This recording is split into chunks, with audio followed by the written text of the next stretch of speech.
किताबों को इंसान का सबसे बढ़िया साथी कहा गया है। ये आपको वहां ले जाती है जहां फिजिकली जाना ऑलमोस्ट इम्पॉसिबल होता है। मूवीज का क्या है कि वो आपको एक बॉक्स में बंद कर देती है, एटलीस्ट तब तक जब तक कि आप उसे देख रहे हो। फर्ज कीजिए कि एक मूवी है, तो वो मूवी सबके लिए सेम है, चाहे मैं देखूं, चाहे आप देखें, चाहे कोई और देखे। कभी कभी क्या होता है कि जो ओपन एंडेड मूवीज होती हैं वो आपको थोड़ा सोचने पर मजबूर कर सकते हैं कि हाँ, इसके बाद क्या होगा। तो हर बंदा एक अलग अपनी नई सोच के साथ उसे सोच सकता है। पर किताबों की तो दुनिया ही अलग है।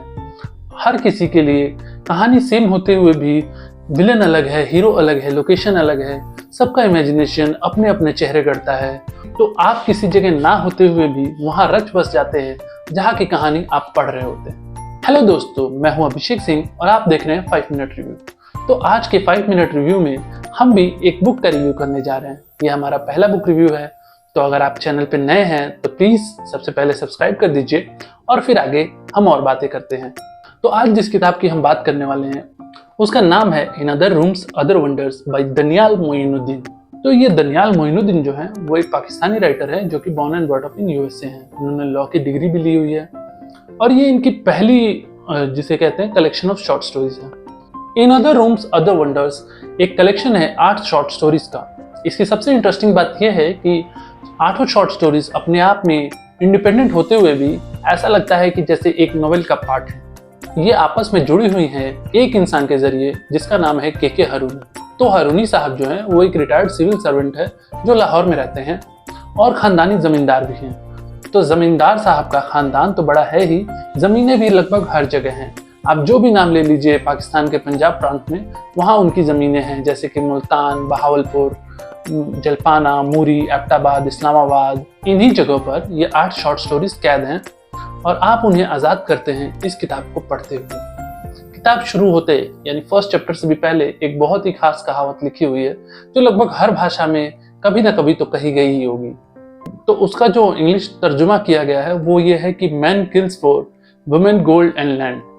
तो ये जो 8 शॉर्ट स्टोरीज है ये भी इस कहावत के इर्द गिर्द ही घूमती हैं। जहाँ पहली शॉर्ट स्टोरी में नवाबुद्दीन इलेक्ट्रिशियन, जो कि के हरूनी साहब का इलेक्ट्रिशियन है जो उनके फार्म पे मुल्तान में काम करता है, वो कैसे वहाँ के किसानों को बिजली बिल चोरी करने में यानी कि उनके पैसे बचाने में मदद करता है मीटर से छेड़छाड़ करते हुए।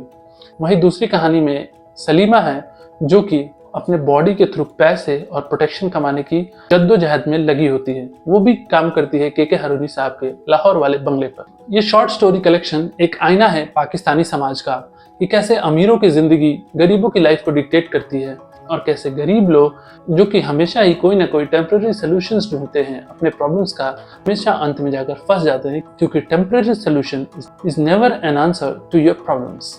तो इस किताब की पहले की 4 स्टोरीज जहां तरजीह देती हैं गरीबों के लाइफस्टाइल को यानी रूरल पाकिस्तान पे बेस्ड हैं, वही बाकी की 4 story most of the times urban Pakistan पे फोकस्ड हैं और अमीर लोगों के लाइफ को डिस्कस करती है। इस तरीके से कहा जा सकता है कि एक रीडर पाकिस्तान ना गए हुए भी उस पूरी सोसाइटी को आसानी से समझ सकता है और ये पॉसिबल हो पाया मोइनुद्दीन की बेहतरीन राइटिंग और कहानी पे मजबूत पकड़ की वजह से। एज इंडियंस हम इस कलेक्शन ऑफ शॉर्ट स्टोरी से सबसे ज्यादा रिलेट कर पाएंगे क्योंकि चाहे वो मुल्तान के आम के बगीचे हों, जलपाना का फार्म हाउस हो, लाहौर का खानदानी घर हो, नौकर हो जो कि 10-10, 15-15, 20-20 साल से एक ही घर में काम कर रहे हों, या फिर आपस के फैमिली मैटर्स जो कि हमेशा से सब कॉन्टिनेंटल सोसाइटी में एक प्राइमरी मुद्दा रहा है, वो सब है इस शॉर्ट स्टोरी के कलेक्शन के अंदर। ये बाकी की स्टोरी से इस तरीके से अलग है क्योंकि ये आपको हर किरदार के पास ले जाती है, चाहे वो सलीमा हो, चाहे वो नवाबुद्दीन हो, चाहे वो मुराद हो या फिर के हरूनी खुद। हर किसी को आप एक अलग नजरिए से देख पाते हैं, कुछ ब्लैक एंड व्हाइट नहीं है, it's all about grey and that's why ये वाली बुक जो है आपको बहुत ही पसंद आने वाली है क्योंकि ये प्योरली लाइफ है। फिक्शन तो है पर कुछ भी ऐसा अटपटा नहीं है कि हाँ ये तो कभी हो ही नहीं सकता, ऐसा तो कभी पॉसिबल ही नहीं है। ऐसी सारी चीजों को दरकिनार किया गया है। एकदम प्योर रॉ लाइफ को मोइनुद्दीन ने आपके सामने परोस के रख दिया है। तो इसके हर एक कहानी के साथ आप बढ़ते जाएंगे एक ऐसी दुनिया में जो कि बाहें फैलाए आपका स्वागत करने के लिए खड़ी है। तो जाइए और खो जाइए दनियाल मोइनुद्दीन के अदर रूम्स के अदर वंडर्स में। और वीडियो अच्छा लगे तो लाइक कीजिए, अपने दोस्तों को शेयर कीजिए, उनसे भी सब्सक्राइब करवाइए। Thank you for watching. I will see you next time.